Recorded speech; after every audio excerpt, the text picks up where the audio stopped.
हितराही स्वदेश में उपदेश का एक कमाल मत कीजिए। यात्रा विदेश की देश हितराही स्वदेश में उपदेश का एक कमाल मत कीजिए। सहकोश मिला नहीं दोष दिया जनता को रोड में एकता हलाल मत कीजिए। कलाम का जो रक्त है वो भी देशभक्त है। अरे किसी देशभक्ति पर सवाल मत कीजिए और राजनीति दलदल है तू भी ये पल पल पर शहीदों के नाम का इस्तेमाल मत कीजिए।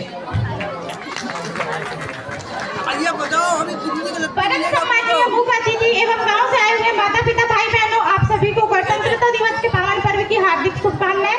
मैं श्वेता शिवंशी क्लास 9 से आप सभी के समक्ष एक भाषण प्रस्तुत करना चाहूंगी कि देशभक्ति और राष्ट्र निर्माण है क्या। मैं नहीं मानती कि राष्ट्रगान के 52 सेकंड में सिर्फ खड़े होकर गाना या वंदे मातरम भारत माता की जय जोरों शोरों से नारे लगाना ही देशभक्ति है। क्योंकि महोदय ये वो सदी है जहाँ नीति नियमों नैतिकता जैसे मूल्यों की धज्जियां उड़ाते लोग मुझे नजर आते हैं। ये वो सदी है जहाँ सत्य अहिंसा सदाचार साथियों जैसे मूल्य कोड़ियों के भाव बेचते लोग नजर आते हैं। यहाँ शांति अमन चैन और साथ के साथ बड़ी मुश्किल के साथ जीते नजर आते हैं। और जिस देश के युवा फेसबुक व्हाट्सएप और इंस्टाग्राम जैसे सोशल नेटवर्क के साइट पर सेटिंग डेटिंग स्वेटिंग और चैटिंग के मायाजाल पर फंसे नजर आते हैं। अरे मुझे तकलीफ तो तब होती है जब भारत का ये नौजवान जिसके कंधों पर जिम्मेदारी है राष्ट्र निर्माण की और देश समाज की आशाओं को मोड़कर रखने की, वही युवा आज पबजी गेम में डूबा और शराब की लत में भीगा नजर आता है। पबजी गेम में डूबा और शराब की लत में भीगा नजर आता है। युवाओं को कहना चाहूंगी कि मोह निद्रा में सोने वालों लोग अभी वक्त है जाग जाओ। कि मोह निद्रा में सोने वाले लोगों अभी वक्त है जाग जाओ। इससे पहले कि तुम्हारी नींद इस सृष्टि को न ले डूबे, इससे पहले कि तुम्हारी नींद इस सृष्टि को न ले डूबे। इस मुल्क को न खतरा हिंदुओं से है न मुसलमानों से है। इस मुल्क को न खतरा हिंदुओं से है न मुसलमानों से है। अजी इस मुल्क को तकलीफ है तो बेईमानों और गद्दारों से है, बेईमानों और गद्दारों से है। एक सैनिक बनकर सेना में जाना देशभक्ति नहीं होती।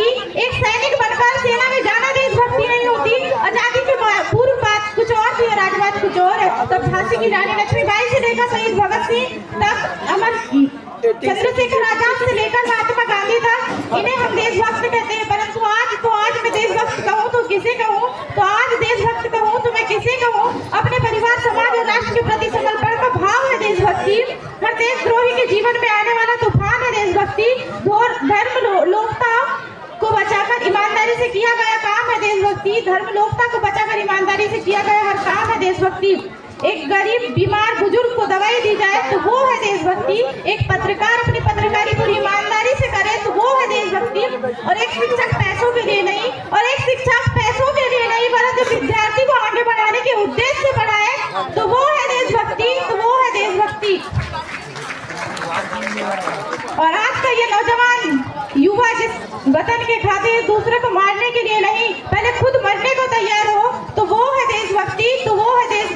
तो मैं इन देशभक्तियों को कहना चाहूंगी कि एक हवा में जहर घोलने वालों, दिशाएं हमारी इशारों से बदलती है। तुम क्या तस्वीर बदलोगे मेरे हिंदुस्तान की। शेरों के जिगर में माँ भारती बसती है, शेरों के जिगर में माँ भारती बसती है।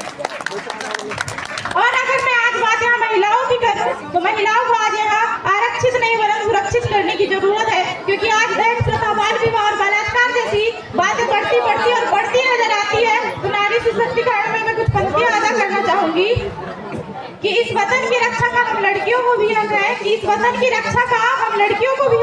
और इतिहास की किताबें उठाकर देख लो जिनको भी हमारी काबिलियत पर शक है। और इतिहास की किताबें उठाकर देख लो जिनको भी हमारी काबिलियत पर शक है। किसी के लिए खुशियां लेकर आई हूँ तो किसी पर गालियां बरसाई हूँ। किसी के लिए खुशियां लेकर आई हूँ तो किसी के लिए गालियां बरसाई हूँ। मैं भी इस वतन की रक्षा के खातिर कंधे से कंधा मिलाने आई हूँ।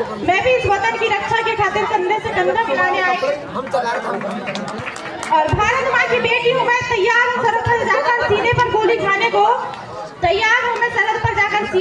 खाने को।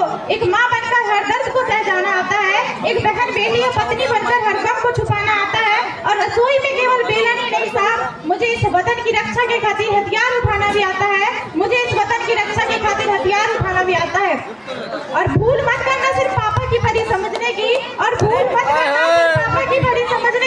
मैं रानी लक्ष्मीबाई और महारानी लक्ष्मीबाई हूँ। और अगर मैं आज बात यहाँ राजनीति करूँ तो मुझे राजनीति से कोई परहेज नहीं है, वरन परहेज राजनेताओं के राज करने की नीति से है। चुना गया उम्मीदवार राजा नहीं सेवक होना चाहिए। चुना गया उम्मीदवार राजा नहीं सेवक होना चाहिए, जो जनता को हर समीक्षाओं का निदान कर सके, जो जनता की हर समस्याओं का निदान कर सके। और हाँ, संसद में लड़ झगड़ कर नहीं, सोच समझकर जो फैसले लिए जाएंगे तब हमारा राष्ट्र निर्माण संभव होगा, तब हमारा राष्ट्र निर्माण संभव होगा। तो मैं इन राजनेताओं को 2 लाइन कहना चाहूंगी कि जिन्हें